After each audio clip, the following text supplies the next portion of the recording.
মুকুল ও মারুফা ভালোবেসে বিয়ে করেছিল, কিন্তু সে ভালোবাসার ঘরেই জন্মে উঠেছিল বিষ। স্ত্রী মারুফা টিকটক করত, সোশ্যাল মিডিয়াতে ছিল বেশ অ্যাক্টিভ। আর একটা বিষয়, টিকটক করা ধীরে ধীরে হয়ে ওঠে তাদের সংসারের সবচেয়ে বড় আগুন। এ নিয়ে বারবার পারিবারিক কলহ, ঝগড়া ও সন্দেহ। কিন্তু জানেন মুকুল কি করল? শুধু টিকটক করার কারণে নিজের স্ত্রীকে হত্যা করল, মেরে ফেলে তার নিথর দেহটি সেফটি ট্যাঙ্কের ভেতর ফেলে দিল। এখানেই শেষ নয়, পর মুকুল সাজায় এক ভয়ঙ্কর নাটক। 15ই ডিসেম্বর থানায় গিয়ে করে মিসিং ডায়েরি।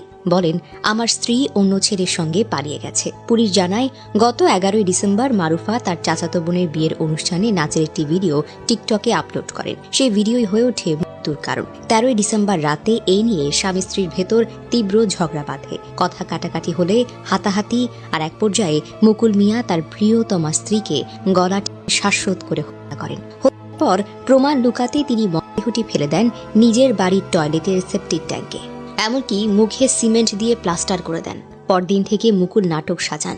স্ত্রী অন্য ছেলের সঙ্গে পালিয়ে গেছে বলে আত্মীয় স্বজনদের কাছে খোঁজ খবর করেন। 15ই ডিসেম্বর তিনি নিজেই বগুড়া সদর থানায় স্ত্রী নিখোঁজের সাধারণ ডায়েরি করেন। কিন্তু পুলিশের ছায়া তদন্তে সব উন্মোচিত হয়। জেলা গোয়েন্দা পুলিশ জিজ্ঞাসাবাদে মুকুল কথা স্বীকার করেন। 18ই ডিসেম্বর দিবাগত রাতে তার দেখানো স্থান থেকে সেপটিক ট্যাঙ্ক ভেঙে মারুফার দেহটি উদ্ধার করা হয়। স্থানীয়দের ভাষ্য অনুযায়ী টিকটক করা ও সামাজিক যোগাযোগ মাধ্যমে অতিরিক্ত সক্রিয়তা নিয়ে স্বামী স্ত্রীর মধ্যে বহুবার পারিবারিক কলহ হয়েছে। এই কলহই একসময় তাদের বিচ্ছেদে গড়ায়। গত বছরের ডিসেম্বরে আলাদা হয়ে যান মারুফ ও মুকুল, কিন্তু 3 মাস আগে ভুল বোঝাবুঝি ভুলে আবার তারা এক হয়ে যান। নতুন করে সংসার গড়ার স্বপ্ন দেখেন। কেউ ভাবেনি এই ফেরাটাই হবে মৃত্যুর পথে শেষ যাত্রা। গ্রেফতারকৃত ঘাতক স্বামী মুকুল মিয়া পেশায় ঢালাই মিস্ত্রি ও সদরের শেখেরকোলা ইউনিয়নের নুরুল মধ্যপাড়ার শাহজাহান আলীর ছেলে। নিহত গৃহবধূ মারুফা আক্তার, বয়স 25, সদর উপজেলার লাহিড়িপাড়া ইউনিয়নের নন্দীপাড়া পীরগাছা এলাকার মাহবুবের মেয়ে। একটা টিকটক ভিডিওতে লাইক পড়েছিল, কিন্তু মারুফার জীবনে আর কোনো লাইফলাইন ছিল না। ভালোবাসার স্বামীর কাছে সেপটিক ট্যাঙ্কে সমাধি হতে হলো এক নারীর জীবন। মারুফা আমাদের ভেতরে আজ নেই, তার জীবনের গল্প এখানেই শেষ। এই শূন্যতা আর কোনো বিশ্লেষণ পূরণ করতে পারবে না।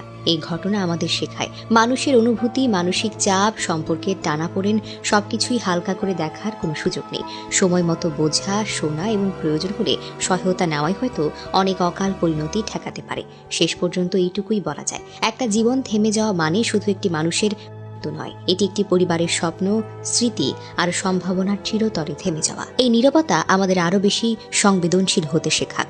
এটাই হোক এই ঘটনার সবচাইতে বড় শিক্ষা।